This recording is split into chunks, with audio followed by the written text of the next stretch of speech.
نحمده ونصلي على رسوله الكريم أما بعد فأعوذ بالله من الشيطان الرجيم بسم الله الرحمن الرحيم رب اشرح لي صدري ويسر لي أمري واحلل عقدة من لساني يفقه قولي۔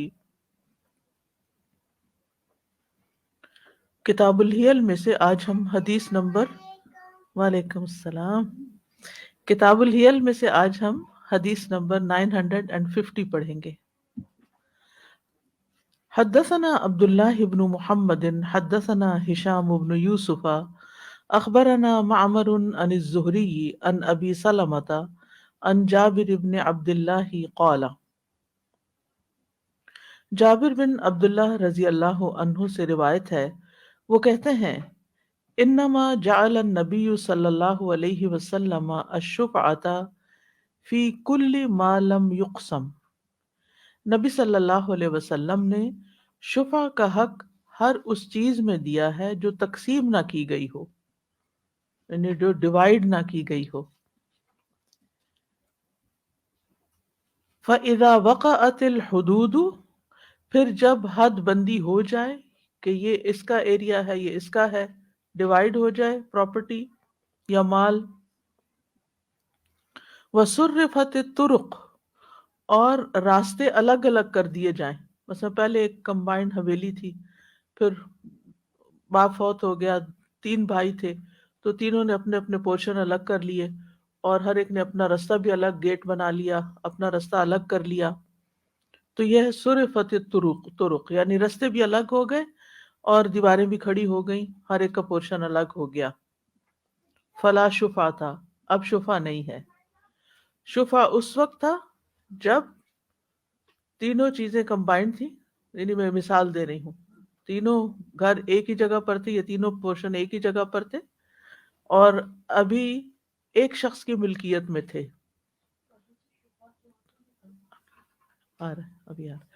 تو ابھی ایک شخص کی ملکیت میں تھے، تو اس میں وہ یہ نہیں کر سکتا کہ گھر والوں کو چھوڑ کر باہر سے کسی کو بلا کے ایک حصہ بیچ دے۔ جو گھر والے ہیں، جو وہاں رہتے ہیں یا جو شریک ہیں یا نیبرز ہیں، ان کا حق زیادہ بنتا ہے۔ وقال بعض الناس الشفعة للجوار ثم عمد الى ما شدده فابطله، وقال ان اشترى دارا فخاف ان يأخذ الجار بالشفعة فاشترى سهما من 100 سهم ثم اشترى الباقي، وكان للجار الشفعة في السهم الأول ولا شفعة له في باقي الدار وله أن يحتال في ذلك۔ اب شفع میں لوگوں نے ہیلا کیسے کیا ہے اس کی بات ہو رہی ہے کہ نبی صلی اللہ علیہ وسلم نے تو واضح طور پر فرما دیا کہ جو چیز ڈیوائیڈ ہی نہیں ہوئی ابھی، اور حد بندی ہی نہیں ہوئی، اور رستے ہی الگ نہیں ہوئے، تو اس میں کوئی شخص شفع کا حق نہیں لے سکتا۔ اس کے باوجود بعض لوگوں نے کہا ہے کہ شفع کا حق پڑوسی اور ہمسائے کو بھی ہوتا ہے، پھر جس چیز کو مضبوط کیا تھا اسے خود ہی باطل قرار دیا، اور کہا کہ اگر کسی نے کوئی گھر خریدا، پھر اسے خطرہ محسوس ہوا کہ اس کا پڑوسی شفع کی بنیاد پر اس سے گھر لے لے گا، تو اسے چاہیے کہ وہ مکان کے 100 حصوں میں سے پہلے ایک حصہ خرید لے، پھر باقی حصے خرید کرے۔ ایسی صورت میں پڑوسی کو صرف پہلے خرید کردہ حصے میں شفع کا حق حاصل ہوگا، مکان کے باقی حصوں میں اس کو حق نہیں ہوگا۔ خریدار اس مکان کے متعلق اس قسم کا ہیلا کر سکتا ہے۔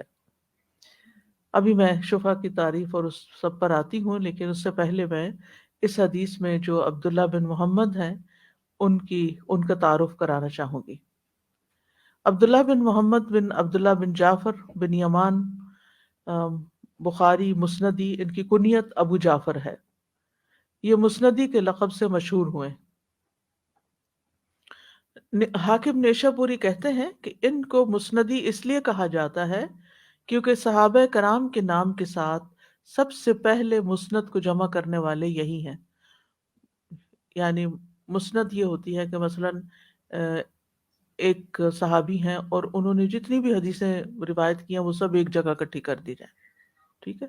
ابھی تو یہ ہوتا ہے نا کہ بخاری کی ایک حدیث آتی ہے ایک صحابی کے نام سے، ابو ہریرہ کے نام سے، جو دوسری جابر بن عبداللہ کے نام سے، تیسری کسی اور کے نام سے. لیکن مسند میں کیا ہوتا ہے کہ اگر مسند عائشہ شروع ہوئی ہے تو پھر ہر حدیث حضرت عائشہ ہی کی آئے گی. ٹھیک ہے. تو اس قسم کی جو ڈویژن تھی احادیث کی یا کلیکشن تھی وہ سب سے پہلے انہوں نے کی تھی، اس لیے ان کو مسندی کہا گیا. اور یہ بھی کہا گیا ہے کہ یہ مسند روایات کو ترجیح دیتے تھے، یعنی جن کی سند درست ہوتی تھی، اور مرسل روایات کو ترک کر دیتے تھے. مرسل وہ ہوتا ہے جس میں آخر میں صحابی مسنگ ہوتا ہے، اس لیے انہیں مسندی کہا جاتا ہے. ان کے دادا کے ہاتھ امام بخاری کے دادا مسلمان ہوئے تھے. ان کے دادا کے ہاتھ امام بخاری کے دادا مسلمان ہوئے تھے، اور یہ اپنے زمانے کے علماء میں سے ہیں، حدیث کے بڑے راویوں میں سے ہیں، کبار راویوں میں سے ہیں. ان کے استادوں میں سفیان ابن عیینہ، فضیل بن ایاز، ابو عاصم، بقی بن جراح، یحییٰ بن معین اور ایک کثیر تعداد شامل ہے. ان کے شاگردوں میں امام بخاری، ابو زرع الرازی اور بہت سے اور لوگ ہیں. علماء کی ان کے بارے میں رائے یہ ہے کہ خلیلی کہتے ہیں کہ یہ ثقہ ہیں اور ان کے معتبر ہونے پر سب کا اتفاق ہے، یعنی آپ ان کی حدیث کو لے سکتے ہیں، قابل اعتبار، جیسے ہم اپنی زبان میں کہتے ہیں نا اعتباری بندہ ہے، تو یہ حدیث کی روایت میں معتبر ہے. اور ابن حبان ایک رائٹر ہیں جنہوں نے صحیح حدیث کی کتاب بھی لکھی ہے، یہ حدیث میں خوب حفظ و ضبط اور استحکام رکھتے تھے، یعنی مسندی کے بارے میں کہتے ہیں. احمد بن سیار کہتے ہیں کہ مسندی نے حدیث طلب کرنے کے لیے دنیا کے دور دراز علاقوں کا سفر کیا، یعنی بہت محنت سے انہوں نے علم حاصل کیا، اکٹھا کیا اور لکھا. انہوں نے عراق اور حجاز کی طرف سفر کیا. یہ ان لوگوں میں سے ہیں جو عدالت اور صداقت میں مشہور تھے. احمد بن سیار کہتے ہیں کہ میں نے ان کو واسط شہر میں دیکھا. یہ بہت اچھی قد و قامت والے تھے، ان کا سر اور داڑھی سفید تھی. یہ بخارا کی طرف واپس لوٹے اور وہیں فوت ہوئے. بخاری تھے، بخارا سے تعلق رکھتے تھے، اور سفر وغیرہ کر کے اور پھر اینڈ میں یہ واپس اپنے ملک گئے تو وہیں فوت ہوئے. ابو جعفر مسندی کہتے ہیں میں نے فضیل بن ایاز کو الوداع کہا تو میں نے ان سے کہا کہ آپ مجھے کوئی وصیت کیجیے. تو انہوں نے کہا کہ تم دم بن کر رہنا، سر بن کر نہ رہنا، یعنی علم حاصل کرتے رہنا، اور اس میں لوگوں کا پیچھا کرتے رہنا، جہاں سے بھی پتہ چلے کہ علم حاصل ہو سکتا ہے وہاں علم حاصل کرنا، اور تمہارا پیچھا کر کے تمہیں امام نہ بنا دیا جائے، یعنی تم علم کے حریص رہنا، یعنی نہ کہ صرف سکھانے کے حریص بلکہ علم کے سیکھنے کے حریص. ابو عبداللہ بخاری کہتے ہیں مجھ سے حسن بن شجاع نے کہا آپ سے حدیث لینا کیسے رہ جاتا ہے جبکہ آپ کے ہاتھ میں یہ خزانہ لگا ہوا ہے، اور ان کی مراد مسندی ہے، یعنی مسندی جو ہے وہ حدیث کا ایک خزانہ ہے اور ان سے علم حاصل کرنا چاہیے. ان کی وفات 229 ہجری میں ہوئی، یعنی 229 ہجری میں یہ فوت ہوئے. اب آتے ہیں حدیث کی وضاحت کی طرف. سب سے پہلے شفع کیا ہے؟ شفع آپ نے قرآن مجید میں آتا ہے والشفع والوتر، ٹھیک ہے، والشفع والوتر. وتر کہتے ہیں ایک کو، آڈ کو، اور اور شفع کہتے ہیں ایون کو، دو چیزوں کو ملا دینا. ٹھیک ہے، ایک حصے کو دوسرے کے ساتھ ملا دینا، یہ لفظی معنی ہے شفع کا. اس کی صورت کیا ہے کہ اگر شراکت داروں میں سے ایک شخص کسی مکان یا زمین میں اپنا حصہ شراکت داروں کے علاوہ کسی اور کو فروخت کرتا ہے تو شرکاء کو حق حاصل ہے کہ وہ اس حصے کو کلیم کریں کہ ہمیں بیچا جائے اسی قیمت کے ساتھ جس کے ساتھ اس نے کسی اور کو بیچ دیا. جیسے پہلے میں نے مثال دی کہ ایک باپ نے ایک وراثت چھوڑی، ایک حویلی چھوڑی جس میں 3 بھائیوں کا حصہ تھا. اب یا تو وہ 3 بھائی اپنا اپنا حصہ لے کے الگ دیواریں کھڑی کر لیں، اپنے گیٹ بنا لیں اور وہیں رہنا شروع کر دیں، یا پھر یہ ہے کہ اگر مثلا مکان چھوٹا ہے، کئی دفعہ بہت دفعہ ایسا ہوتا ہے نا وراثت کی تقسیم میں، مکان چھوٹا ہوتا ہے، 2 لوگ نہیں رہ سکتے، لہٰذا ایک کو اپنا حصہ بیچنا پڑتا ہے. ہوتا نا ایسے، ایک بیچتا ہے یا 2 بیچتے ہیں، پھر ایک لے لیتا ہے، یا ایک لے لیتا ہے 2 بیچ دیتے ہیں، ایک لے لیتا ہے دوسرا بیچ دیتا ہے. اب جو بیچنے والا ہے یہ باہر بیچنے کی بجائے پہلے اندر والے شریک، وراثت میں شریک کو بتائے کہ دیکھو میں اپنا حصہ بیچنا چاہتا ہوں اور اتنے کا مجھے مل رہا ہے، اگر تم لینا چاہتے ہو تو پہل تمہاری، تم زیادہ حقدار ہو لینے کے. اور اصولی طور پر اخلاقی طور پہ ہونا بھی یہ چاہیے. آپ دیکھیں نا، اب ایک چھوٹا سا مکان ہے، اس میں سے اگر کسی اور ایک تھرڈ پارٹی کوئی آ گئی بیچ میں، نہ وہ رہنے کے نہ وہ کرنے کے، وہ تو کچھ تک بھی نہیں بنتی. چلے آپ کے بڑے مکان میں صحیح، چاہے بڑا ہو چاہے چھوٹا ہو کچھ ہو، ایک چیز میں اگر 10 لوگ حصے دار ہیں تو ان میں سے ایک حصے دار اپنا حصہ پہلے ان کو آفر کرے گا کہ تم میں سے کوئی لے گا. جیسے بزنس ہے تو 2 لوگ پارٹنرز ہیں، تب 2 لوگ کام کریں، ایک چھوڑنا چاہتا ہے. اب وہ یہ نہیں کر سکتا کہ چپکے سے جا کے اپنا حصہ کسی کو بیچ کے اور غائب ہو جائے. نہیں، جو دوسرا پارٹنر ہے پہلے اس کو آفر کرے گا، اتنے کی چیز بک رہی ہے، تم لینا چاہو تو تم لے لو، ورنہ میں اس کو دینے لگا ہوں. اس سے فائدہ کیا ہوگا؟ اس سے فائدہ یہ ہوگا کہ ایک نیا شخص بیچ میں آ کے جو دوسرا شریک ہے اس کو ڈسٹرب نہیں کرے گا. کیونکہ آپ دیکھیں نا، جب 2 لوگ اکٹھے کام کرنے کے عادی ہو جاتے ہیں اور ان کا مزاج بھی ملتا ہوتا ہے، کسی وجہ سے اگر ایک کو چھوڑنا پڑ رہا ہے تو دوسرا کم از کم کوئی ایسا ہو کہ جو اس کے ساتھ چل سکے، نہ کہ کسی ایسے بندے کو چپکے سے بیچ دیا جائے کہ دوسرا جو ہے وہ کہیں کا بھی نہ رہے. تو یہ حق کے شفا ہوتا ہے. شفا کا مطلب ہے کہ میرے پاس اپنا ہے، تم بیچنے لگے ہو، پہلے میرا حق ہے کہ میں تم سے لے لوں، اگر میں نہیں لیتا تو پھر ٹھیک ہے جس، یہ حق کے شفا کہلاتا. واضح؟ تو یہ حق شفا ہر مال میں ہوگا، خواہ زمین میں ہو یا درخت میں ہو جس کو ابھی تقسیم نہ کیا گیا ہو، اور ہر حصے دار کے حصے کی حدود کی وضاحت نہ کی گئی ہو. لیکن اگر حدود مقرر ہو گئی ہوں اور شراکت داروں میں سے ہر ایک کا حصہ الگ ہو گیا ہو، راستے تبدیل ہو گئے ہوں، ان کو الگ الگ کر دیا گیا ہو، ہر حصے کے راستے اور بازار واضح ہو گئے ہوں، تو پھر کسی بھی شریک کو حق شفا استعمال کرنا جائز نہیں. ہر کوئی، مثلا یہاں آپ ایک گھر میں رہتے ہیں تو آپ پر لازم نہیں کہ آپ اپنا گھر اپنے پڑوسی کو ہی بیچیں. آپ چاہے تو پڑوسی کو دے دیں، چاہے تو کوئی اور لے لے. یعنی اگر آپ نے کسی اور کو بیچ دیا کیونکہ آپ کا راستہ الگ تھا، آپ کا اس سے کوئی لین دین نہیں، آپ انڈیپینڈنٹلی اپنے اس میں رہ رہے ہیں. لیکن اگر کوئی گھر اوپر نیچے کا پورشن ہے تو پھر وہ اور بات ہے. تو اگر ہر کوئی اپنا انڈیپینڈنٹلی رہ رہا ہے، اپنا مالک ہے، تو پھر وہ جس کو جو چاہے کرے، کیونکہ اس کا کوئی دوسرے سے تعلق نہیں ہے یا دوسرے کے لیے کوئی ڈسٹربنس نہیں ہے.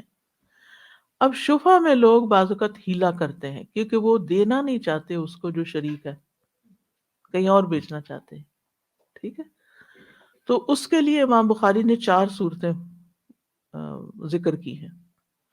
ٹھیک ہے، اور پہلی صورت یہاں بیان کی ہے.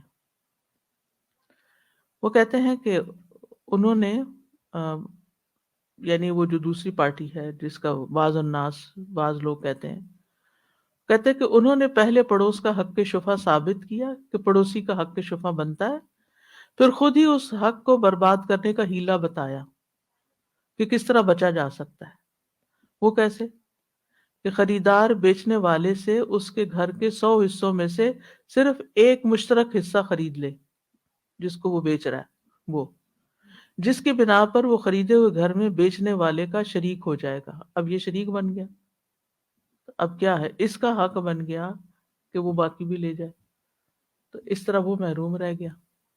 تو یہ ہاں یہ تو ہیلا ہے نا، یہ ہیلا کر رہا ہے کہ اس کو نہ دوں. بعض اوقات لوگوں کے آپس میں رائولریز ہوتی ہے کہ میں ساری دنیا کو دے سکتا ہوں، اپنے بھائی کو نہیں دے سکتا. کئی لوگ اتنے ایک دوسرے کے دشمن ہوتے ہیں. تو اس صورت میں پھر وہ کیا کرتا ہے کہ یہ کلیم نہ کر سکے، وہ کسی اور کو لاتا ہے اور اس کو سارا نہیں دیتا، کیونکہ پھر یہ کلیم کر لے گا. تو اگر اس نے صرف ایک چھوٹا سا حصہ بیچا اس کا، تو وہ کلیم کرے بھی تو اسے ملے گا کیا اس میں سے. تو شریعت نے پڑوسی کو شفا کا حق اس لیے دیا ہے کہ آنے والے مکین کی اذیت رسانی سے وہ محفوظ رہے. یعنی جو کوئی نیا بندہ آ رہا ہے، نیا ٹیننٹ آ رہا ہے یا نیا مالک آ رہا ہے، کیونکہ بیچنے والے نے تو چیز بیچ کے چلے جانا ہے. اب فروخت کرنے والے نے یہ ہیلا کر کے اپنے پڑوسی کو نقصان پہنچایا ہے، تو وہ کہتے ہیں کہ پہلے تو ایسے ہیلے کو وہ جائز قرار دیتے ہیں، ٹھیک ہے، اور پھر اس کے بعد اس کے اندر ایسا طریقہ بتاتے ہیں لوگوں کو جس سے مقصد بھی پورا ہو جائے اور پھر لوگوں کی نظر میں سچے بھی ہو جائے. تو حق شفا صرف اس ہمسائے کے لیے ہے جس میں دونوں کا راستہ ایک ہو. مثلا آپ نے دیکھا ہوگا بیک ہوم، جب گلیوں کے اندر ایسے بھی گھر ہوتے ہیں کہ ایک بالکل ڈیڈ اینڈ ہوتا ہے، اس کا بھی وہی رستہ ہے اور اس والے گھر والے کا بھی وہی رستہ ہے.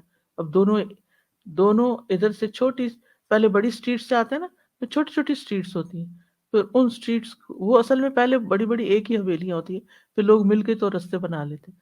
اب گھر اپنا اپنا ہے لیکن رستہ مشترک ہے. تو اگر رستہ ایک ہی ہے تو پھر جو نیبر ہے اس کو زیادہ حق ہے کہ پہلے وہ خریدے، کیونکہ اگر نیا بندہ آیا اور اس نے آ کے وہاں کوئی اور فساد کیا تو ان کا بھی چین لٹ جائے گا.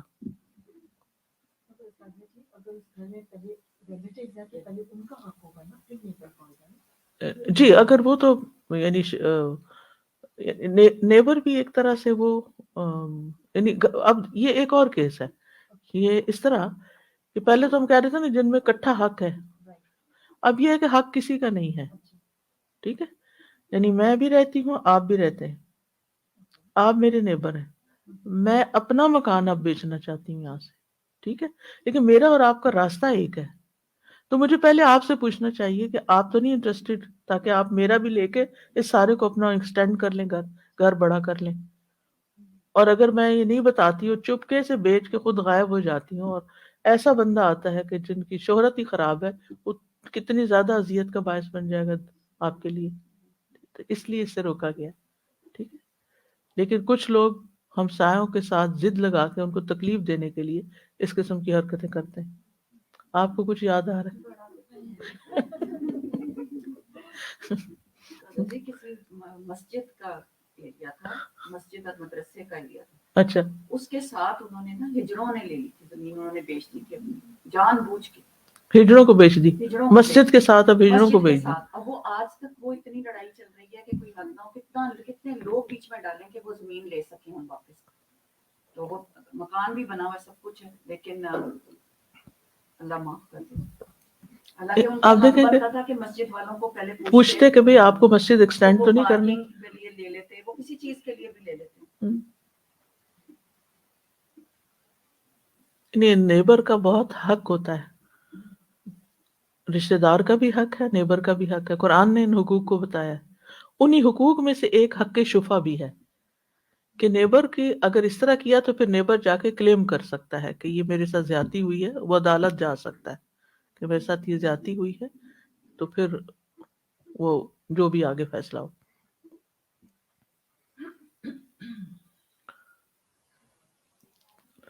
تو بات یہ ہے کہ صرف ہمسایہ ہونا حق شفا اس سے ثابت نہیں ہوتا، بلکہ اس کے لیے مشترک راستہ ہونا ضروری ہے، ٹھیک ہے. جیسے یہاں کے گھر ہیں تو ہر ایک کا یعنی کامن اسٹریٹ ہے نا سب کی، وہ دو لوگوں کی تو نہیں کوئی. لیکن اگر کوئی ایسا راستہ ہے کہ جس میں دو لوگ برابر کے شریک ہیں تو پھر اس صورت میں یہ حق شفا ہوگا. ادروائز ہر نیبر حق نہیں رکھتا. آپ کو اجازت ہے کہ آپ اپنا مکان جس سے چاہیں بیچ دیں. کئی مرتبہ ایسے بلاکس ہوتے ہیں چھوٹی سوسائٹیز کے اندر، چھوٹے چھوٹے گھر ہوتے ہیں، بلاکس ہوتے ہیں، وہاں پہ بھی مین راستہ تو ایک ہی ہوتا ہے، نہیں اس طرح تو ہر اسٹریٹ ایک ہی ہوتی ہے نا، لیکن اسٹریٹس کے اندر جو چھوٹی اسٹریٹ جو صرف گھر کی طرف جاری ہوتی ہے نا وہ مراد ہے. یعنی پرائیویٹ، وہ نہیں کہتے کہ یہ پرائیویٹ پراپرٹی ہے. ہاں وہ ہوتی پبلک کے آنے جانے، یعنی کہ ان کنسرن پیپل کے آنے جانے کے لیے ہوتی ہے، لیکن یہ ہے کہ ہوتی پرائیویٹ ہے، وہ عام ساری اسٹریٹ کی نہیں ہوتی، وہ ان دو گھر والوں کی ہی ہوتی ہے. سادہ جی یہ یہاں پر جیسے جو کینیڈین لاز میں ریئل اسٹیٹ اور ان سب چیزوں میں کچھ چیزوں کو کہتے ہیں common elements, so they are considered common elements, لیکن اس میں اونرشپ نہیں ہوتی. سو جیسے کہ آپ دیکھتے ہیں بعض اوقات ٹاؤن ہومس کی ایک رو بنی ہوتی ہے اور ان کا اوپر جانے کی سیڑھیاں براڈ ہوتی ہیں اور وہ دو طرف کے گھر والوں کے لیے سیم سیڑھی ہوتی ہے. وہ ایک پلیٹ فارم پہ جا کے رائٹ ڈور ایک نیبر کا، لیفٹ ڈور ایک نیبر کا، right. So then those are considered common elements as part of the legal document جو purchase sale کے ہوتے ہیں، اس میں وہ described ہوتا ہے کہ these are common elements not owned by either of them. لہٰذا اس میں پھر وہ شفا والی بات نہیں آئے گی. رائٹ سائڈ والا نیبر اگر سیل کرتا ہے تو پتہ تو ہوتا ہے کہ ٹھیک ہے لسٹڈ ہے یا کچھ ہے، لیکن مطلب اس میں یہ چیز پھر اپلیکیبل نہیں ہوگی کیونکہ یہ لا میں یہاں پہ دے دیا گیا ہے چیزوں کو. دے دیا گیا نا. جی اصل میں استاذہ جی ہم یہ جو آج کل جو نئی سوسائٹیز ہیں ان کے مطابق ہم سوچ رہے ہیں کہ راستے بنے ہوئے ہیں اور سڑکیں بنی ہوئی ہیں، تو ابھی جیسے بیک ہوم میں آپ دیکھیں ابھی بھی وہ گھر ایسے ہیں جیسے دادا کا گھر ہے اور اس میں سب کے ڈفرینٹ پورشن ہے، پورشن انڈیپینڈنٹ ہے سب کے، لیکن وہ مین ایک جو سڑک ہے، جو مین راستہ ہے وہ سب کا کامن ہے. جیسے ابھی بھی ہمارے وہاں پہ ہے تو وہ ویڑا جو ہے وہ کامن ہے اور اس ویڑے میں سے سب کے جو ہے وہ دروازے حویلیاں ہوتی نکلتے تھی ہیں. نا، حویلی. جی جی جی. تو یہ اس طرح کا سینیریو اور اس طرح کی سچویشن ظاہر ہے پہلے زمانے میں تو ایسے ہی ہوتے تھے نا. یہ تو اب ہو گیا کہ سوسائٹیز بنتی ہیں اور پھر کنسٹرکشن ہوتی ہے تو پوری سب کا پلاننگ کے ساتھ ڈیولپ کرتے ہیں. ایگزیکٹلی جی. تو وہ پھر اس والی چیز کو ذہن میں سوچ کے رکھیں تو پھر بہت جلدی واضح ہو سمجھ آ جاتا جائے ہے. گی. اور استاذہ جی یہ جو حدیث میں دیا ہوا ہے، جیسے میں صرف اپنی انڈرسٹینڈنگ کے لیے سوچ رہی ہوں کہ میں صحیح سمجھی ہوں یا نہیں، شروع میں ہے کہ انما جعل النبی صلی اللہ علیہ وسلم الشفعۃ فی کل ما لم یقسم، کہ جو چیز ڈیوائیڈ نہیں ہوئی، جو پراپرٹی ابھی ڈیوائیڈ نہیں ہوئی اس میں شفعہ ہے، لیکن جب حدود الگ ہو گئی اور راستے الگ الگ ہو گئے فلا شفعہ، سو پھر اس کے بعد nobody needs to ask each other. بالکل بالکل. اس کو اسی طرح ایک اور حدیث سے بھی واضح ہوتا ہے. یہ سنن نبی داؤد کی روایت ہے. جابر بن عبداللہ کہتے ہیں کہ رسول اللہ صلی اللہ علیہ وسلم نے فرمایا، پڑوسی اپنے پڑوسی کے شفع کا زیادہ حقدار ہے. اگر وہ موجود نہ ہوگا تو شفع میں اس کا انتظار کیا جائے گا. یعنی پڑوسی کہیں گیا ہوا سفر پہ تو انتظار کریں گے کہ وہ آ جائے اور پھر اس سے بات کی جائے. جب آن دا کنڈیشن کہ دونوں ہمسایوں کے آنے جانے کا راستہ ایک ہو.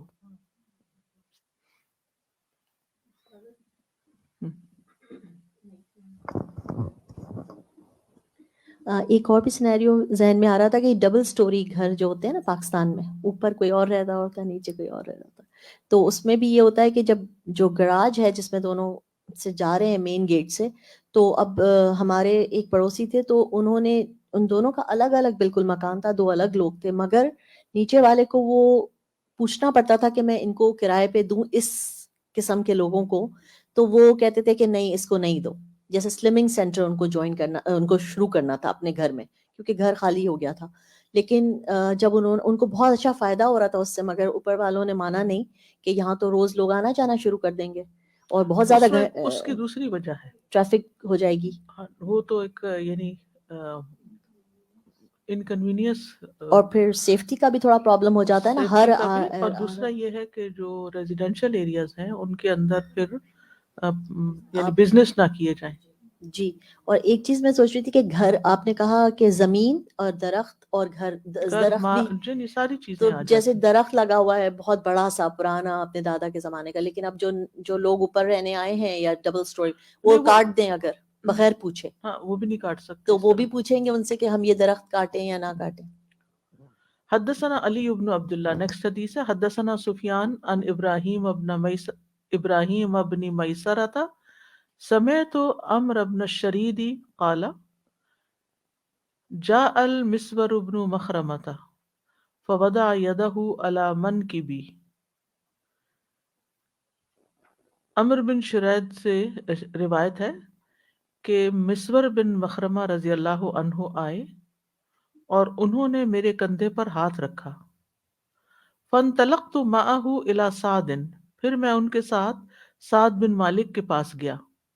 فقال ابو رافع للمسور، وہاں ابو رافع نے مسور سے کہا، الا تأمر هذا ان یشتری منی بیتی، کیا تم سعد سے سفارش نہیں کرتے کہ مجھ سے میرا گھر خرید لیں؟ فقال لا ازیدہ علی 400 اما مقطعۃ و اما منجمۃ. انہوں نے کہا میں تو 400 درہم سے زیادہ نہیں دوں گا، اور وہ بھی قسطوں میں ادا کروں گا، توڑ توڑ کے دوں گا، مقطع یا کاٹ کاٹ کے تھوڑا تھوڑا کر کے دوں گا. قال اوتیت 500 نقدا، ابو رافع نے کہا مجھے تو اس کے 500 نقد مل رہے ہیں، کیش ہو رہی ڈیل. فمنعته، لیکن میں نے انکار کر دیا. ولولا انی سمعت النبی صلی اللہ علیہ وسلم، اور اگر میں نے نبی صلی اللہ علیہ وسلم سے سنا نہ ہوتا، یقول، آپ فرما رہے تھے کہ الجار احق بسقبہ ما بعتکہ او قال ما آتیتکہ. آپ نے فرمایا ہمسایہ اپنے قرب کے باعث زیادہ حقدار ہے، تو میں تمہیں یہ مکان فروخت نہ کرتا یا تجھے نہ دیتا. چونکہ نبی صلی اللہ علیہ وسلم نے ہمسائے کا حق بتایا تھا کہ پہلے اس کو دو، تو اس لیے میں تمہارے پاس آیا ہوں کہ تم لے لو. قلت لسفیان ان معمرا لم یقل ہاکذا قال لکنہ قال لی ہاکذا. راوی کہتے ہیں میں نے سفیان ابن عیینہ سے پوچھا کہ معمر نے تو اس طرح بیان نہیں کیا. سفیان نے کہا لیکن مجھے تو ابراہیم بن میسرہ نے یہ حدیث اسی طرح نقل کی ہے. ٹھیک ہے، یہ حدیث کے الفاظ کے بارے میں کچھ بات کر رہے ہیں. وقال بعض الناس، اب یہ ہیلے والی بات آ رہی ہے. بعض لوگوں نے کہا اذا اراد ان یبیع الشفعۃ فلہ ان یحتال حتی یبطل الشفعۃ فیہب البائع للمشتری الدار ویحدها ویدفعها الیہ ویعوضہ المشتری 1000 درہم فلا یکون للشفیع فیہا شفعہ. بعض لوگ کہتے ہیں کہ جب کوئی اپنا مکان فروخت کرنے کا ارادہ کرے تو اس کے لیے جائز ہے کہ وہ ہیلا کرے، یعنی ہیلا کر سکتا ہے اور حق شفع کو غیر مؤثر کر دے، یعنی حق شفع کو کنسیڈر نہ کرے اور کوئی ہیلا کر کے اس میں سے نکل جائے. وہ اس طرح کہ بیچنے والا خریدار کو وہ مکان ہبہ کر دے اور اس کی حد بندی کر کے اس کے حوالے کر دے، پھر خریدار اس ہبہ کے معاوضے میں مالک کو 1000 بطور معاوضہ ادا کرے. ٹھیک ہے، اس طرح شفع کرنے والے کو اس میں شفع کرنے کا حق نہیں رہے گا، کیونکہ وہ کہے گا میں بیچا تھوڑی ہے، تو ہبہ کیا. تو اس طرح کے ہیلے جو ہیں یہ بھی درست نہیں.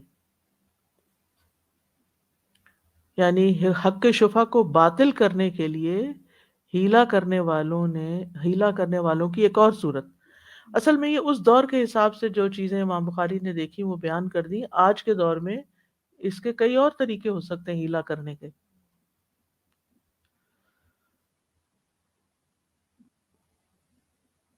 تو اس صورت میں شفع کا حق ختم کرنے کے لیے شرط کیا ہے کہ معاوضے کو مشروط نہ کیا جائے. ٹھیک ہے، اگر ایسا کیا گیا تو شفع کرنے والا اس کی قیمت ادا کر کے اس جائیداد کو لے لے گا. کنڈیشن نہ لگائی جائے. اس صورت میں حق شفع اس لیے ساقط ہو جاتا ہے کہ ہبہ معاوضہ نہیں ہے، اس لیے یہ وراثت کے مشابہ ہے اور وراثت میں حق شفع نہیں ہوتا. ٹھیک ہے، ایک اور ہیلا کر لیا. لیکن بات یہ ہے کہ ہیلا سازی سے یعنی مراد یہ کہ خریدار جو خریدنے والا ہے اس کو کہہ دے کہ یہ ہبہ ہے، ٹھیک ہے، اور پھر اس سے دوسری طریقے سے پیسے لے لے، اور پڑوسی کو کیا کہے میں نے تو ہبہ کیا ہے. تو ہبہ یعنی ہیلا کرنے سے یعنی ٹرک کے ساتھ پیسے لے کر اور اس کو دوسرے کو دھوکے میں رکھ کے چیز جائز نہیں ہو جاتی. درست حق ساقط نہیں ہوتا، قیامت کے دن وہ اپنا حق کلیم کر سکتا ہے. جیسے حلالہ میں کہتے ہیں نا بات کر لیتے ہیں آپس میں پھر تم طلاق دے دو. ہاں پھر تم طلاق دے دینا، یہ ہیلا ہوتا ہے. وہ بھی ہیلا، وہ بھی ہیلا ہی ہے.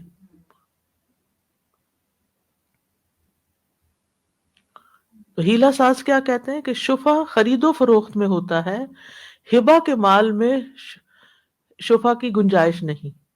ٹھیک ہے، لیکن کسی خاص فرد کو کوئی چیز ہبہ کرنا بھی ایکسچینج کرنے میں ہی آ جاتی ہے نا، لین دین میں آ جاتی ہے.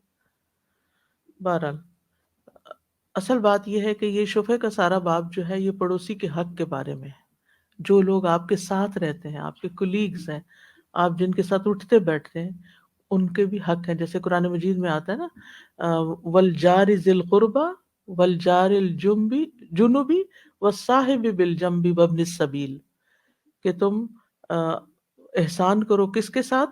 قرابت والے ہمسائے یعنی رشتہ دار نیبر کے ساتھ، اجنبی ان نون نیبر کے ساتھ، اور پہلو کے ساتھ ہی یعنی جو آپ کے ساتھ بیٹھے ہوئے ہوتے لوگ بیٹھتے ہیں، چاہے کسی ٹرین میں، کسی کلاس روم میں، کسی پلین میں، کسی ویٹنگ لاؤنج میں. جو بندہ آپ کے ساتھ بیٹھا ہوا ہے اس کا بھی کوئی حق ہے. ان کے ساتھ کیا حق ہے؟ احسان کرو. یہ اب خود دیکھ لو کہ کس وقت کس کے ساتھ کیا احسان کرنا ہے. یعنی ہر ایک کی ضرورت ایک نہیں ہوتی، ہر ایک کو ایک مطلب نہیں ہوتا.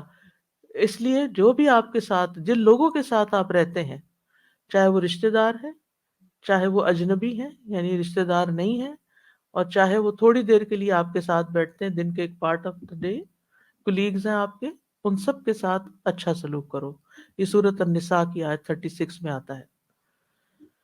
اور جہاں تک نیبرز کا تعلق ہے تو اس میں تو نبی صلی اللہ علیہ وسلم نے اتنی یعنی جبریل علیہ السلام نے نبی صلی اللہ علیہ وسلم کو اتنی تاکید کی کہ آپ کو فکر ہو گئی کہ کہیں ہمسائے کو وراثت میں بھی حصہ نہ دے دیا جائے. اسی طرح پڑوسی کی عزت کرنا جو ہے یہ ایمان کا حصہ ہے.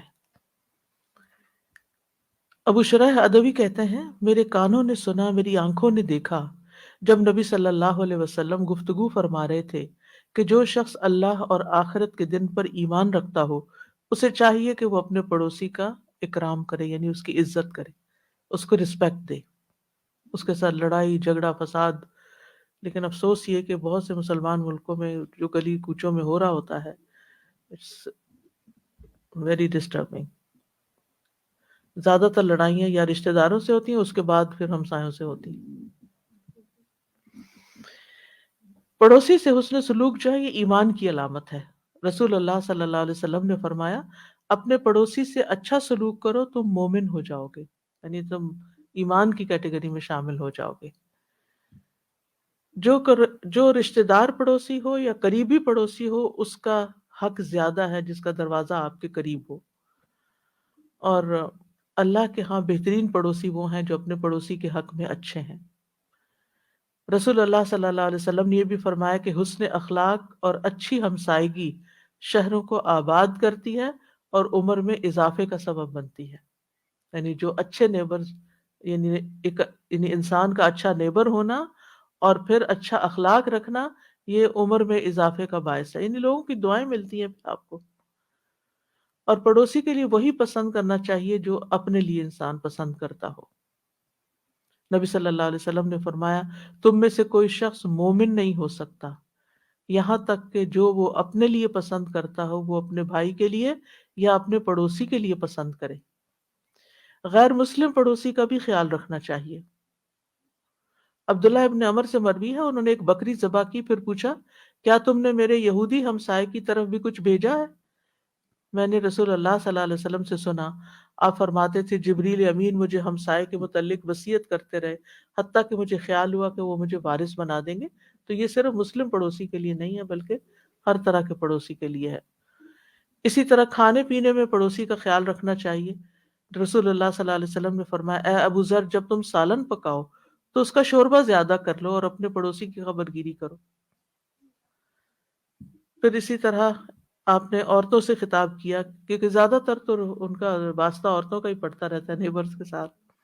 اے ایمان والی عورتوں تم میں سے کوئی عورت اپنی ہمسائی کے تحفے کو حقیر نہ سمجھے، چاہے وہ بکری کا جلا کے صاف کیا ہوا کھر ہی کیوں نہ ہو، پایا ہی کیوں نہ ہو. کیونکہ پائے کو جلا کے صاف کرتے ہیں نا، اور وہ بڑے پریشیس ہوتے ہیں. آپ کو پتہ ہے کہ بون براث جو ہے وہ پایوں سے بنتی ہے، اور وہ اس کو اب گولڈن سیرپ کہتے ہیں کہ انسان کی بہت ساری بیماریوں کا علاج اس سے بتاتے ہیں. تو اگر کسی نے اتنی محنت کر کے آپ کے لیے جلا کے بنا کے آپ کو پیش کیا ہے، اور آپ کہیں یہ کیا بھیجا ہے جلے ہوئے کھر، تو یہ جلے ہوئے کھر نہیں ہے، اس کی بھی ویلیو ہے. چونکہ نبی صلی اللہ علیہ وسلم نے اگر یہ تم افورڈ کر سکتے ہو دینا تو یہ بھی دے سکتے ہو. رسول اللہ صلی اللہ علیہ وسلم نے یہ بھی فرمایا کہ وہ مومن نہیں ہوتا جو خود پیٹ بھر کے کھائے اور اس کا ہمسایہ اس کے پہلو میں بھوکا رہے. اسی طرح آپ نے 3 مرتبہ فرمایا اللہ کی قسم وہ ایمان والا نہیں، اللہ کی قسم وہ ایمان والا نہیں، اللہ کی قسم وہ ایمان والا نہیں. عرض کیا گیا کون یا رسول اللہ؟ آپ نے فرمایا جس کا پڑوسی اس کے شر سے محفوظ نہیں، اس کے شر، اس کی تکلیف سے. یہاں کیا ہو سکتا ہے کہ آپ اس کے گیٹ کے آگے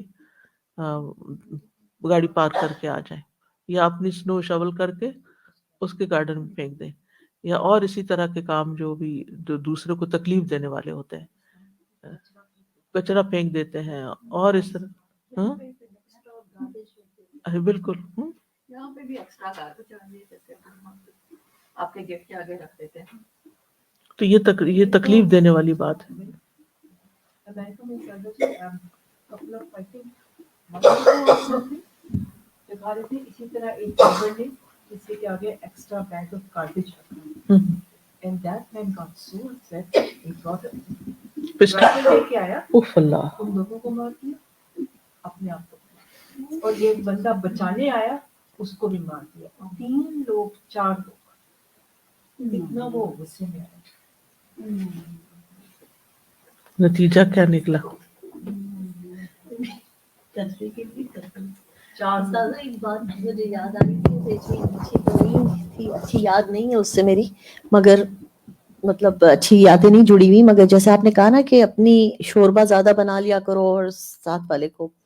تو ہم بہت نئے نئے آئے تھے ابھی، تو لائک بچے کے گھر میں کچھ پروگرام تھا، پتہ نہیں کیا قرآن ختم کیا تھا کیا، تو کیک بڑا سا تھا اور بہت سارے سموسے اور آگے تھے. تو میں نے سوچا اب مسلمان ہی ہیں، ان کے گھر تھوڑا سا بھیج دیتی ہوں، اتنے سارے سموسے اب کیا کریں گے ہم. تو لائک تھوڑے سموسے اور کیک کا جو پیس ہم کاٹ کے بھیج دیا تھا.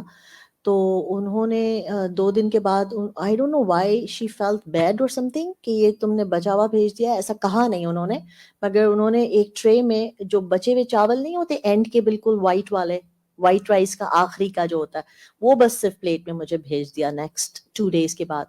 اینڈ سنس دین آج پتہ نہیں 20 سال ہو گئے اس بات کو. میرے ہسبینڈ ہمیشہ جب میں دیکھو تم کچھ ایسا مت بھیج دینا کہ پھر ہمیں ریٹرن میں اس طرح دیکھنا پڑے.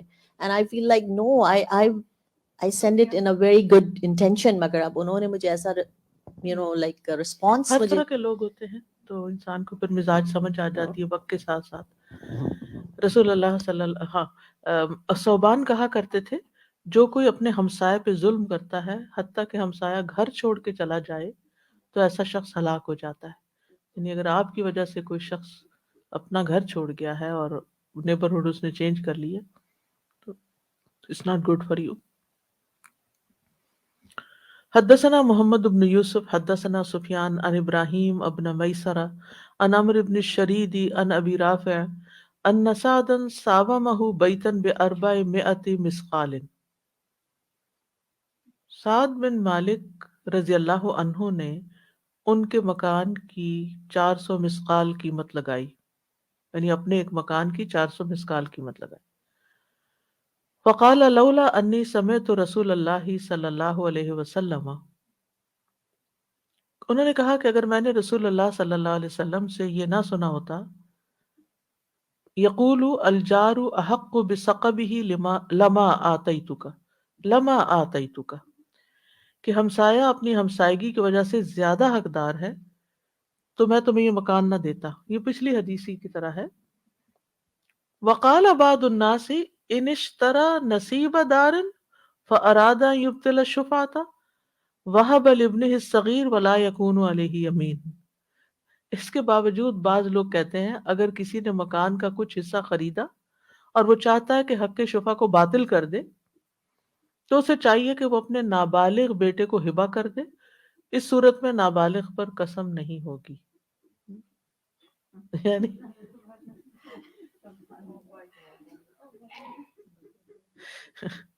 یہ تیسری ہیلا سازی بتا رہے ہیں یہاں کہ وہ لوگ اپنا زیور بچوں کے نام لگا دیتے ہیں کہ زکوٰۃ نہ دینی پڑے، یہ بھی ایک ہیلا کرتے ہیں. ہم؟ نہیں نہیں، وہ مکان بچے کو دے دے گا، مکان نابالغ بیٹے کو، یعنی خریدا ہوا مکان اپنے کسی نابالغ بچے کو ہبا کر دے، اور کوئی بھی پھر نابالغ بیٹے سے ہبا کے ثبوت کے لیے قسم کا مطالبہ نہیں کرے گا. اسے یہ نہیں کہا کہ قسم کھاؤ کہ یہ تمہارا ہے کہ نہیں، کیونکہ اس پر قسم واجب نہیں ہے، وہ نابالغ ہے. چھوٹے بیٹے کا کیوں انتخاب کیا، یعنی بڑے کو کیوں نہیں؟ کیونکہ ہاں، کیونکہ وہ اس سے قسم لیتا نا پھر شفا والے، یعنی کورٹ میں اگر معاملہ جاتا. اور اگر کسی اور کو بھی دیتا کسی تو بھی وہ اس سے پوچھ پچھا ہو جاتی. اس لیے ایسے بندے کو چنو کہ جہاں سے پھر آپ کوئی کچھ کر نہ سکے، بیسیکلی یہ کہ کوئی آپ کا مکان نہ لے سکے.